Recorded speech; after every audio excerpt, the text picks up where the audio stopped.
Salam sejahtera, anda bersama saya Rizal Zulkafli dan ini adalah 100 Hari Malaysia Baru, dan hari ini kita akan membincangkan bagaimanakah kita sebagai sebuah negara akan membuat anjakan untuk masa depan melihat kepada reka bentuk dan juga rekaan dan proses rekaan tersebut untuk menjamin kualiti hidup yang lebih baik di bawah kerajaan baru Pakatan Harapan. Dan kita ingin mengambil peluang ini untuk memulakan reka bentuk, rekaan dan juga proses untuk mencapai kualiti hidup yang lebih baik melalui dengan izinnya design thinking untuk bergerak ke hadapan, dan juga apakah strategi dan juga bagaimanakah kegunaan tersebut boleh diaplikasikan dalam kehidupan kita sehari-harian. Dan untuk membincangkan perkara ini, saya bersama dengan Ketua Pegawai Eksekutif Genovasi Malaysia, Datuk Lee Yew Meng, dan saya akan teruskan perbincangan ini dalam bahasa Inggeris, dan kita akan mulakan dengan bagaimanakah caranya untuk memastikan berlakunya anjakan paradigma tersebut dalam Malaysia Baru ini. Datuk, thank you for joining us today. And I think we'll start off with creating the mindset change moving forward. And I think it's important for us to start with a clean slate moving forward, and to look at new ways and innovative ways for us to approach design, to approach the way we look at things in Malaysia and the way we look at strategies and policies and how they are designed moving forward. And you spoke about change of mind and change of perception moving forward. And how important is that for us to move forward in Malaysia Baru? Oh, terribly important. We are now facing the cusp of change virtually every day. And therefore we have to be very prepared for it. Like the Industry 4.0, the digital era, we're in the midst of it. And if you cannot follow, you'll be left behind. So design thinking is all about making us ready to move ahead with the times. Design thinking is all about, people do ask, they think design thinking is nothing to do with the graphic design. Design thinking is about empathy, to evoke the empathy. It's about bringing out the logic, the intuition, the imagination, and the systematic reasoning. When that comes out, lots of us, all of us, we all have a very good education. But how do we apply all the education, the experience that we've got? The design thinking way. Yeah. And you mentioned empathy. Who is at the center of design thinking? Who are these designers, this policy, these strategy makers designing for in that sense? If we are looking at now the 100-day Malaysia Baru, I like it, Malaysia Baru, because after 60 years, it is about time. It is about time. And obviously, we tell politicians who care to listen, if you think you have been doing very well, and yet you don't get the votes that you think you deserve, there must be something missing there. You didn't have enough empathy. You think you know what your voters want, but no, when you get onto the street and you'll find out it's very different. So in the case of these politicians, it's the voters, but in the case of people in general, would it be the end user? Oh yes, you must know that I am creating or building or designing something for them. It's not something that I can do. Something that we think that they must want. And how do we know that? We talk to them. We talk. It can be quite painful, but we have to talk to them, and it will come through. So you have to go down to the grassroots and really understand what's happening and what their problems are. Definitely. Okay. Definitely. And you mentioned the word empathy. Why is this important, especially in Malaysia Baru, especially moving forward when we look at new policies and new ways of looking at things?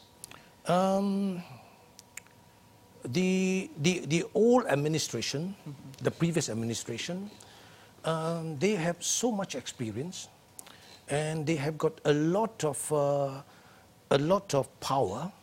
They could do a lot of things. I don't think it is like they were not struck by a thunderbolt. Wow, no. The signal was already there in 2008. At that time, we called it the Chinese tsunami. The last one, we say the Malay tsunami. Did they not realize? Of course they did. then why didn't they do it? That one I cannot understand. So are you saying empathy was missing since 2008? Horribly missing. Okay. So moving forward, Pakatan Harapan, the new Pakatan Harapan government has to have a lot of empathy. Okay. Yeah. They obviously, now we can see, was it because they empathize so well? Right and wrong, because maybe the other side did not empathize enough, and because they empathize a little bit more, they seem to have it. So now, if the other side now, the opposition, learns to empathize more, this new regime can lose it. And I think the danger of mentioning design thinking so much is people would think that it's for designers, and the end product will be product design or graphic design. But share with us, how is this a top-down approach, or should this be a bottom-up approach to looking at new policies and new ways of looking at things? Thank you for asking that question. Yeah? We have been contracted to train, especially the civil service. By 1st of August, it will be 6 years. Okay. Right? And we have trained many, the PTD cadets sent by Intan. What we have learned, the training, the coaching model from Hasso-Plattner Institute in Germany is very good. And the training methodology is superb. So I would say maybe 95% of the attendees would be able to, the buy-in and how they grasp it is very fast. But the problem is, when they go back, are they able to practice it? Will the immediate superior say, shut up and just listen, and just do it? So we do need, if we have a wish list, we do wish that there will be a lot more top-down. They understand it and they encourage it. I think there is nothing that Malaysia cannot do to match the best in the West.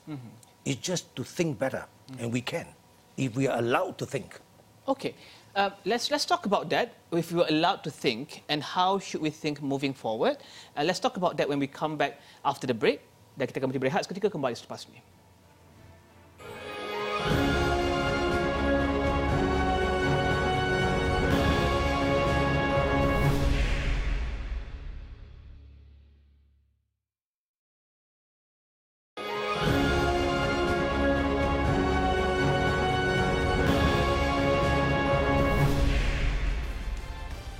Dan bertemu kembali dalam Malaysia Baharu 100 Hari bersama dengan Datuk Lee Yew Meng, Ketua Pegawai Eksekutif Genovasi Malaysia. Kita teruskan perbincangan dalam bahasa Inggeris. Let's go back to the question that I posed before we went to take the short break. For people to be allowed to think, especially civil servants, and how do we create room and opportunities for them to be allowed to think, seeing that they've been looking at a similar mold of business as usual, getting orders from the top management to be carried out. How do we create rooms and opportunities for them to think and to be innovative? Yeah, I think Malaysia Baharu, I do not know who coined the term, but I think it's very well received. People are using it. Your station is using it. I think the civil servants must now dare to think and say it, because it is allowed. They are supposed to know the SOP. They are the general orders. And the new administration, many of them have not been in government before. So if the civil service were to say, sir, or YB, actually we could do only this way and not this way, they will listen. They will listen because they are part of the Malaysia Baharu. If they don't listen, and today with a more open media, people do say a lot of things, and there are so many columnists now, I think it will leak that this minister is not doing what he's saying. So I think they can. That means the window is wide now, wider. Just do it. But the process of design thinking itself will probably take a much longer time and various stages of execution and of getting to know the end users, using various tools to help and get a solution to the problem. Will this be fast enough for the new government? I'm going to stop saying this because you keep on asking such good questions. The program for those who are fresh graduates, say under 25, sent by by Intan, a 10-day, very intensive program is good enough. Those with 5 to 10 years working experience, 5 days is good enough. Because when you come for the program, the training from 9 to 5, there is no stop, no lectures. You cannot sit by the side and take notes. No, it's very participative. But it doesn't end after 10 days. After 10 days, when you go back, you must practice. Which is why we keep on encouraging that you must be a DT, design thinking, practitioner. It takes longer to learn the piano, but if you stop playing for a while, it's like you never played it before. So this is a lot of practice. It is just getting you to utilize to your fullest potential. I must say this. After every training session, whether it's 5 or 10 days, I will do a winding up. I don't coach, but I'll do a winding up. Inevitably, unavoidably, I ask from the civil service, I will say, what did the last 10 days do for you? 100 of them, maybe 90 of them will say, I didn't realize that I am creative. I didn't realize I'm creative. And they also add on to say, I didn't know that I can think so well. A few will say, this course gave me courage. And I say, courage what? Courage what? Courage to speak up. Courage to think about it. They will come back. And so far, after the program, we do an interview. And what are some of the examples of successful projects that maybe design thinking ambassadors, can I call them that? Design thinking ambassadors have actually carried out and implemented in real life. Have we seen any of that happening in real life? Oh, yes. Yes. There are 2 ministries that stand out. One is MITI, and one is MOFA, Ministry of Foreign Affairs. When I first learned about this, because they formed their own little unit there, and they keep on discussing, and we are famous for using the post-it notes, the ideas. And in Foreign Affairs, the KSU actually promoted it, and he put his post-it note there, my views, and he organized meetings with them. So we were wondering, why are these 2 ministries, why do they stand out? Then it became very, very, very obvious. Their environment is such that they are in a very competitive environment. MITI, so because of that, a lot of their officers have to think well to be ahead of the person in UK, the person in Argentina, and so forth. And we also found out, for example, we got from Mardi. All of them were researchers. They hardly see anybody. They came out, they said, wow. It got them to be able to say, look, I didn't know that I can think so well. Now, for those in the private sector, we have a number of those small startups with a little capital, and then they do something, and because they say how we apply ourselves, it is actually teaching them how to apply themselves from all the experience and training that they've got. So there are many of them, many of them. So let's take another short break. When we come back, let's talk about, I think, the #5 question, which is how much is the cost? Because you mentioned post-it notes. Is that it? I mean, there has to be some sort of, really expensive proprietary software behind it. So share with us the cost and how do you move forward with that? I heard that you're establishing the University College Genovasi. Is that happening? And how will people benefit from that? We'll take a short break. When we come back, we'll talk about those 2 questions. Kita akan berehat seketika, kembali selepas ini.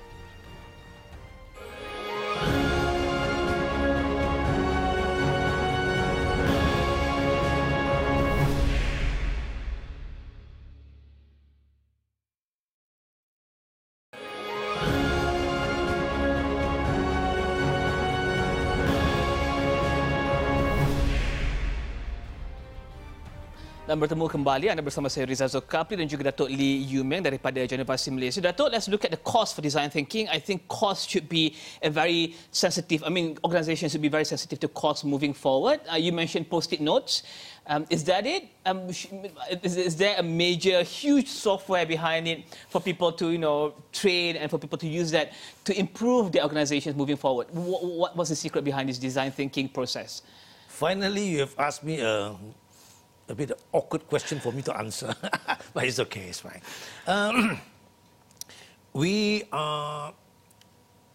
I am not sure, I'm told, okay, we are a little bit more expensive than the coaching elsewhere. But we are not a ordinary training provider. We are a dedicated design thinking school. We call ourselves the D.Dot School. Okay. And this model is from HPI, and it wasn't cheap. Okay. It wasn't cheap. Huh? But you're talking about the training portion of it, right? Yeah. But for the implementation portion, for people to move, to go back to the organization, do they have to get a software or no. Because you mentioned post-it. I'm quite intrigued by that. No.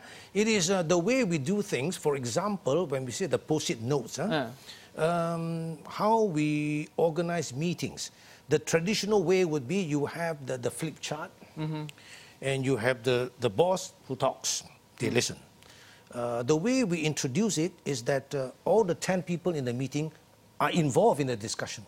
So it's more inclusive for decision making and for finding solutions. It's more inclusive. So why should you want to hire these people with darn good CVs and then all they do is to listen to the boss? The boss should want to listen to them because I pay you quite a lot of money, and this encourages wild ideas. Encourages a lot of ideas, quantity. Encourages that we should want to emulate. If we think that is a good practice, we want to bring it back and maybe do a little bit of change. But a good practice anywhere, a good initiative anywhere, mustn't stay there. It can come here, and then we just have to make some modification and to fit our organization. So it's not a linear process. You can go back to relook at the design and maybe test it out with the end users. Oh, yes. Thank you for adding that. Dato', let's look at, I think a year ago, it was announced by the previous administration that you're opening a University College Genovasi, and share with us... Share with us that aspiration and what's happening with that. The Genovasi University College, when you get the license, you start as a university college. Okay. Then after 3, 4, 5 years, you do well. They say, okay, I dropped the college. We have got the approval is for a dual learning mode, which means we can open the university in the conventional manner, big place, together with the ODL, online distance learning. Okay. What we are told is that the ministry then, MOHE, doesn't give the dual learning mode to everyone. They can approve the conventional, but not both. I think maybe because the dual learning mode means your audience is the entire world. Okay. And maybe they don't want anyone here to embarrass us to the entire world. It was announced a year ago, during our 5th anniversary, that we should be getting the university license. We got it a few months later. Okay. So we have done a lot of compliance. It is good. It is troublesome, but education is a serious business. So there are lots of compliance that we have to adhere to. We have done it all. And now we are at the final end. We all hope, that we could launch, maybe 3 to 6 months from now. With the many revisions done by the present government, the new government, to look at the organizations that were formed by the previous administration, why should Genovasi stay on and provide services to the people? We get the contract from agency Genovasi Malaysia. That is owned by the government. We do not know whether AIM, in short, will still be around, but they are supposed to be around until the Act of Parliament says 31st December 2020. Okay. So we are still waiting to see if they are around, and then we should continue. Otherwise, we will work with the private sector. But on a more practical basis, will Genovasi continue to benefit the people? Is this something for everyone? Oh yes, because... is this something good and something right for everyone? Yes, okay. yes. It is not just a tagline, it is not just a wish in designing Malaysia. Because in designing Malaysia, we have to... The work we do immediately will result in unleashing their creativity. And when you unleash their creativity, it means we are leading to a nation of thinkers. Which means supervisors, bosses, must expect to be challenged every now and then. And they think these thinkers and people, innovators, will they make Malaysia more IR 4.0 ready? Because we're not just throwing out, we're not just saying buzzwords just for the sake of it. Will this make Malaysia IR 4.0 ready? Do you think? Briefly, because we have about 30 seconds. We think so. Yeah. We think so because it is all about the digital era. The 4.0 is all about people who think well. How to get it done faster, how to get it done with less cost, with less people. So we should be there. Okay, thank you very much, Datuk Lee Yew Meng, Ketua Pegawai Eksekutif Genovasi Malaysia, membincangkan berkenaan dengan Genovasi dan juga Malaysia Baharu 100 hari dan juga bagaimanakah Genovasi akan menyumbang kepada masyarakat yang berfikir dan juga cara-cara baru untuk melakukan dan juga menyelesaikan masalah yang sedia ada di negara ini. Untuk perkembangan lanjut, anda boleh ke slick.my kerana Datuk Lee Yew Meng juga akan bersama kami dalam slick.my pada minggu hadapan. Saya Rizal Zulkafli, teruskan bersama kami di Asrawani Berita Segenap Dimensi. Salam hormat.